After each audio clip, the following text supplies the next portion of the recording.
amigos por estar en un nuevo encuentro con la ciencia. Estamos hoy día en un tema bastante preocupante, que es la situación de Corea del Norte y la tensión nuclear.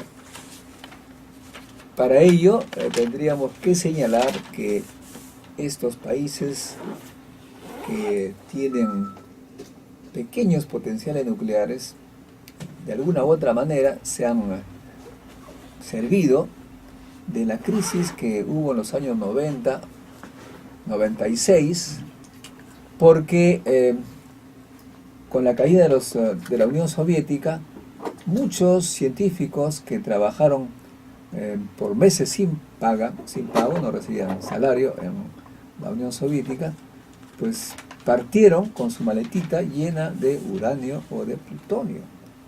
Y este hecho dio lugar a lo que se llamó el contrabando nuclear. Me acuerdo cuando estaba en Alemania, me enteré que por la frontera capturaban de vez en cuando a algún científico que salía con su maletita. Y se sabe, decían también los policías, que solamente se capturaba el 10% de lo que pasaba. Es más o menos como la droga, ¿no? Los Durrier, los que se capturan es solamente una parte de los que salen.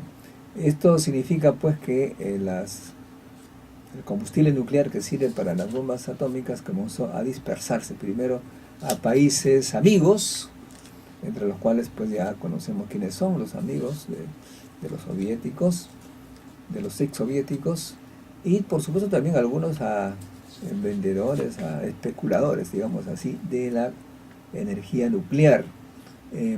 Corea del Norte, supongo que de alguna manera se habrá servido de esto para tener combustible para hacer sus armas nucleares que dice tener.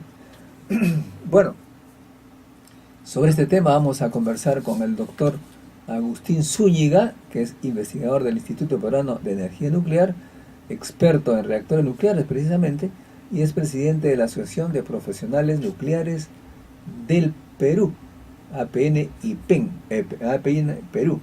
El tema será el neutrón, la reacción nuclear, la fisión, las bombas nucleares, del punto de vista científico, nada de política, ¿no es cierto? Pero también luego estaremos con el doctor Enrique Álvarez, que es científico de la computación, director de Cladis Computer. Nos va a explicar un poco qué es la ciencia de la computación, porque nosotros estamos acostumbrados a escuchar a personas que han aprendido a manejar programas que vienen pues en paquetes y se dicen ingenieros de computación, expertos en computación. Él nos explicará de qué se trata, cuál es la diferencia. Pues además debo, como todo programa, amigos, iniciar con una pregunta desafío a nuestros oyentes. Una pregunta que tiene que ver con la observación de cada día. Un ministro de Ciencia y Tecnología de un país extranjero, una potencia, llegó a una universidad y los universitarios dijeron: queremos un telescopio, que costaba $1 millón. El ministro de Ciencia y Tecnología dijo: muy bien, me parece muy bien, pero si es que me responden una preguntita que tiene que ver con astronomía. Y simplemente la pregunta fue la siguiente, ¿no? Pues, ¿en qué punto se encuentra la luna a medianoche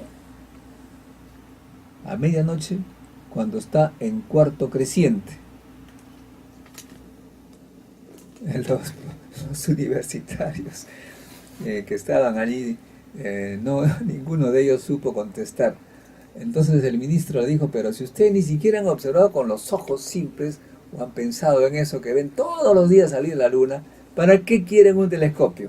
Cuando se interesen realmente en la astronomía, muestren ese interés en la práctica, pues tendrán ese telescopio, no por la moda.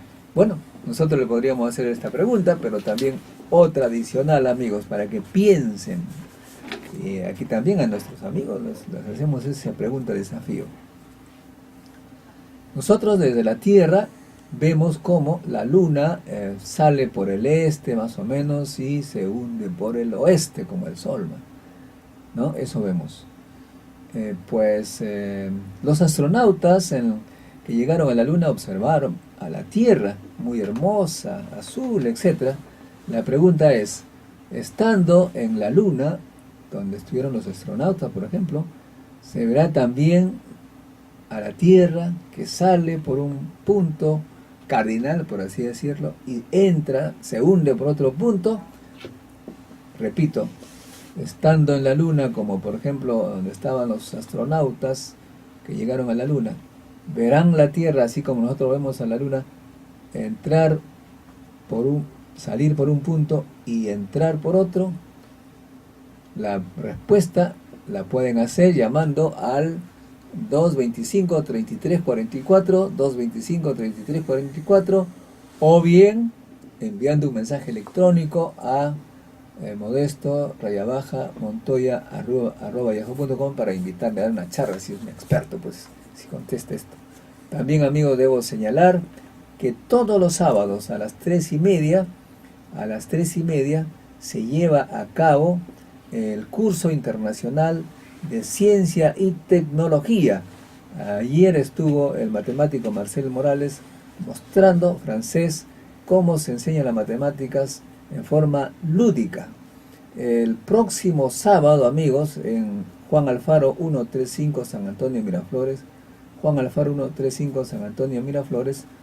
podría estar eventualmente para enseñarnos qué cosa es la ciencia y la computación el doctor Enrique Álvarez, a quienes ustedes van a escuchar, si es que se niega ya, pues para que ustedes comprendan. Él viene de Estados Unidos. ¿Ha estado cuántos años en Estados Unidos? 39 años. 39 años, entonces él sabe lo que va a hablar. Estarás con nosotros 3:30 en nuestro curso internacional de ciencia y tecnología, Enrique. Por supuesto. Estaremos, muy bien.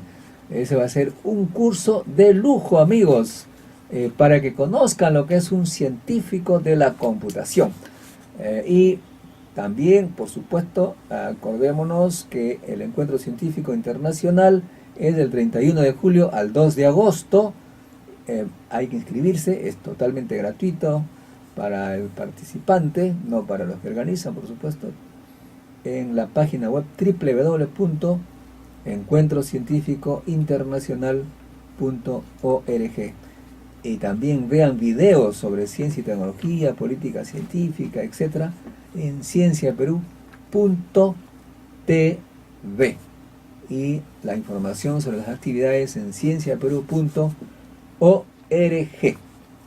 Bien, todo esto, los anuncios, no se olviden, si pueden, si tienen la respuesta, si desde la Luna se ve a la Tierra salir por un punto cardinal, entre comillas, y entrar por otro, como nosotros vemos a la Luna, si es así o no, como es 225-3344. Bien, entonces empezamos con el primer tema, que está también ligado con el segundo, porque los científicos, para hacer la bomba atómica en Los Álamos, esta de prueba, pues usaron mucha computación.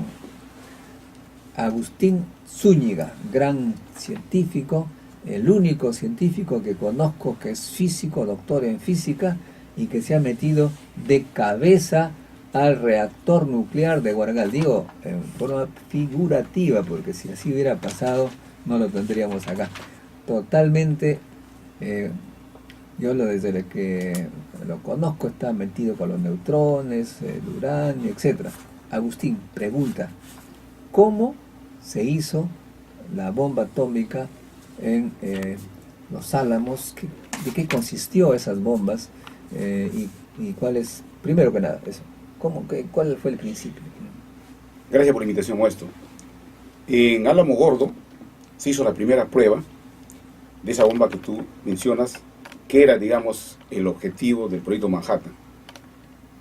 Entonces, la idea era utilizar el conocimiento que se tenía ya de la fisión nuclear y que Einstein lo había reemplazado con la ecuación E igual a mc cuadrado, que es la energía emitida por la desaparición de la masa.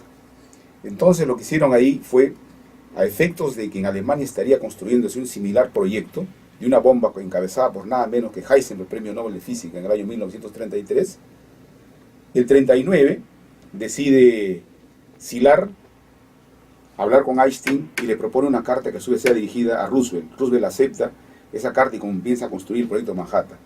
Luego de un año de enriquecimiento del uranio 235, que después podemos explicar por qué se tiene que enriquecer 235 y no se usa el uranio natural 238, lograron hacer la primera prueba, pero con plutonio. Porque el uranio que habían enriquecido durante un año, deberían usarlo lanzándolo a Japón. No deberían haber hecho ninguna prueba. Entonces en Trinity, en Álamo, hemos visitado ahí el laboratorio. Ellos hicieron una prueba. ¿Has estado ahí? He estado ahí, Caray. visitando efectivamente en el museo mismo que queda ahí ya. Ahora es una ciudad que se ha montado al respecto, porque inicialmente fue una especie de, digamos, de ciudad itinerante a efectos de tener a los científicos. Entonces, el origen de la bomba atómica es utilizar la reacción de fisión, que se había, como tú bien sabes, Modesto, en el año 1939 precisamente, Otto Hahn, Strassmann y Maynard proponen y describen el fenómeno de la fisión. Entonces, convertirla a esa en una energía que sea utilizada como arma fue el proyecto Manhattan. Entonces, se logra hacer esto en Los Álamos y se hace la prueba en Trinity, lográndose con 5 kilos, básicamente, una explosión grande. Luego viene el lanzamiento de Hiroshima el 6 de agosto de 1945 y en Nagasaki el 9 de agosto. Hiroshima es una explosión estrictamente, ¿no es cierto?, de uranio 235 y en Nagasaki es de plutonio. Les digo que el uranio 235 en aquel momento era necesario porque la fisión no ocurriría con el U-238 porque no tiene la facilidad de hacerlo. Entonces las primeras bombas utilizan U-235 enriquecido al 80% y más. En la naturaleza se encuentra solo el 0.7% de uranio 235. Entonces sería esa el resumen mínimo de la primera bomba atómica. Un resumen realmente estrecho por el tiempo, amigo. Regresamos con este tema de la historia y desarrollo de las armas nucleares. Aquí nos da las pautas. Gracias, amigos, por seguir con nosotros en este encuentro con la ciencia. Entonces, Agustín, se hizo las bombas, se probaron en Hiroshima y Nagasaki, muriendo más de 200.000 personas en forma brutal. Y después ha habido lo que se llama la carrera nuclear en base al uranio 235 y el plutonio 239. Explícanos cuál es la diferencia primero del origen y luego la diferencia tecnológica que hay entre una bomba uranio y plutonio. Correcto. La fisión, como dije, es el origen, el pensamiento básico físico que se utiliza. El uranio en la naturaleza se encuentra con principalmente dos radioisótopos, el U-238, que es 99,3%, y el uranio 235 en la naturaleza se encuentra en 0,7%. Debido a que la fisión con neutrones de baja energía solo se dan básicamente con uranio 235, entonces sería transparente al uranio 238. Consecuentemente se requería enriquecer el uranio. Pero en aquellos años el enriquecimiento era extremadamente difícil. Porque es el neutrón que produce la fisión. El neutrón suavemente se posa al lado del núcleo 235 y termina absorbiéndose dentro del núcleo. Esa absorción hace con que se desestabilice ese núcleo 35 y termina la fuerza nuclear escindiéndose.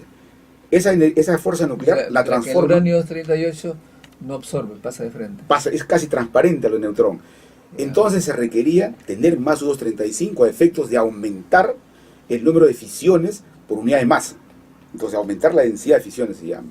En aquel tiempo se utilizaba para separar el U-235 tecnologías extremadamente caras, los calutrones se llamaban, ¿no? Y que utilizaron esa, básicamente, que no viene a ser otra cosa que gasificar el uranio y luego someterlos, acelerarlos y mediante campos magnéticos desviarlos e ir separándolo de acuerdo a esa carga tan mínima que tenían la división carga entre masa. Y tuvieron durante un año trabajando esa separación. Entonces, las bombas denominadas uranio utilizan el U-235. La energía liberada por fisión es muy importante tenerlas en cuenta. Cuando se utiliza el TNT, es una reacción del orden, por cada separación de esa molécula, escisión de esa molécula, es al orden de 10 electrones voltio. Mientras que si tú utilizas una fisión, por cada proceso de fisión, se genera más o menos el orden de 200 millones de electrones voltio. O sea, la diferencia es del orden de 20 millones el factor en favor del uranio. Por eso es que en TNT ya vamos a luego ver eso. Mientras que eso era tan difícil, entonces todos optaron, ¿no es cierto?, buscar para el enriquecimiento de uranio. Pero ¿qué pasa? También se podía usar el Ur-238 si es que el neutrón es favorecido con el agua pesada. Entonces tenían que producir agua pesada. Ese sería el camino que habría escogido Alemania con Heisenberg. Luego esa historia muy bonita, podemos decir por qué Heisenberg no logró determinar la masa crítica, que sí lo hizo Fermi. Y Fermi tuvo un truco para determinar esa masa crítica, que inicialmente fue propuesta de 200 kilos. Y conseguir 200 kilos de uranio enriquecido ya era una monstruosidad. Si a las justas en un año consiguieron 50 kilos, 200 kilos era imposible. Pero luego diríamos que gracias a que Fermi logró descubrir el efecto del reflector, se pudo bajar la masa al orden de 50 kilos.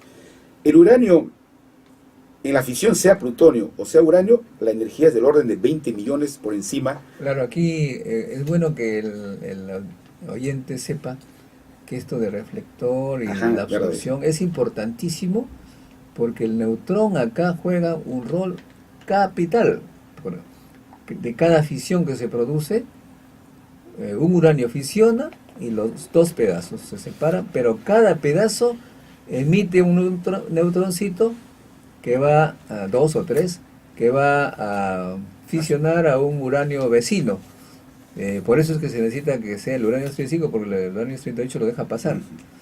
Mientras que acá tenemos nosotros, es importante el reflector, tú señalas, ¿por qué? Porque es para que los neutrones regresen y sigan fregando, ¿no? Efectivamente. Entonces, también es bueno darse cuenta que el plutonio tiene, por cada fisión que se realiza, adicionalmente tira casi 3 neutrones. El uranio 235 cuando fisiona tira 2 neutrones. Entonces, si habla uno de generaciones, el plutonio más rápidamente va a producir mucho más energía en menos número de generaciones. Para que sea equivalente, la cantidad de energía en número de generaciones que se utiliza en las bombas con uranio es de 80 generaciones. Mientras que con el plutonio, con 50 generaciones ya tienes la misma energía, o sea que utilizas menos. Hay que decir una cosa que es importante, la eficiencia, es decir, se habían producido más o menos para Hiroshima un orden de 40 kilogramos de uranio. 40 kilogramos de uranio. Ahora, para que todo eso se fisione y se utilice en la bomba, uno imagina que son los 40 kilogramos, pero no es así. Solo se usaron del orden de 20, una fracción de 2% de esa cantidad de masa de uranio fue la que se liberó en la reacción. Entonces se habla de una eficiencia del orden de 2% nada más. Claro, o sea, cuando uno dice tuvo 5 kilos de uranio 235, no es que todo haya fisionado, porque esto cuando explota, los neutrones no tienen por qué llegar a todos, una vez que se separan ya se... Claro, porque para cada fisión hay un tiempito que se demora, ¿no es cierto? Entonces cuando ya se produjo un número de generaciones, y ahí se produjo toda la liberación de energía, entonces toda la otra masa de uranio que no se usó termina siendo inútil. Entonces con solo ese 2% se ha logrado hacer eso. Ahora, la diferencia también es grande. Cuando tú procesas el uranio, lo que más rápido se tiene en los reactores es el plutonio 239, porque hay gran cantidad de uranio 238. Claro, absorbe un neutrón. Claro, absorbe un neutrón y no hace fisión, pero termina generando el plutonio 239. Termina en fisionable. Fisionable. Entonces, en los grandes reactores que tiene Pakistán, la India, tienen reactores que tienen como función principal producir plutonio. Porque el plutonio finalmente no ha sido enriquecido como el uranio 35. Entonces hay un proceso menos costoso y menos complicado. Entonces es mucho más sencillo, digamos en términos de materia prima, producir plutonio. ¿Ya? Todos los reactores del mundo tienen. Haces un proceso químico y extraes el plutonio, sin enriquecerlo. Entonces es mucho más fácil el acceso. Sin embargo, puedes tener la materia de manera más sencilla, pero la construcción tecnológica de la bomba de plutonio es una bomba de implosión, entonces requiere mucho más tecnología. Entonces tiene ese inconveniente. Ahora, las ojivas nucleares y otros básicamente tienen plutonio. El arsenal de Estados Unidos básicamente es con plutonio y no con otro. Entonces, esa es tu primera pregunta, sería la diferencia en que menos masa de plutonio se requiere para tener la misma cantidad de energía que se tendría. Y los países han comenzado a acumular combustible nuclear de tipo militar, de nivel militar, como locos, ¿no?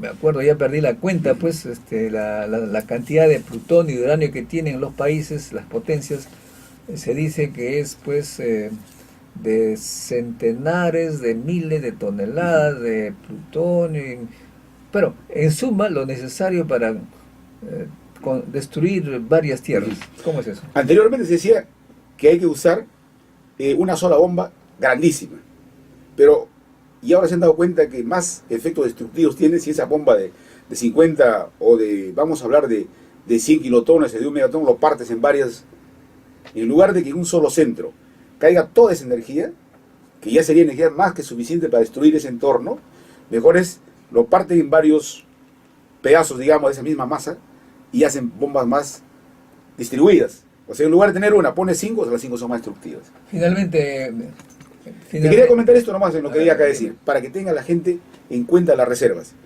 Rusia tiene, que es el que superen todos en reservas de estas ojivas nucleares, tiene 15.000. Operativas tiene 5.800. Estados Unidos, con ese acuerdo, también tiene 5.700. Estamos hablando de ojivas que pueden tener de gran alcance, que llegan a los 12.000 kilómetros, la de gran alcance. Y de mediano y corto alcance está entre los 100 a 300 kilómetros, ¿no? Ya es bastante. Entonces, en ese número de reserva, Corea del Norte está con menos que 10, ¿no?, ojivas que podrían ser usadas, contra, ya te digo, la dimensidad que tiene Estados Unidos de 9.900.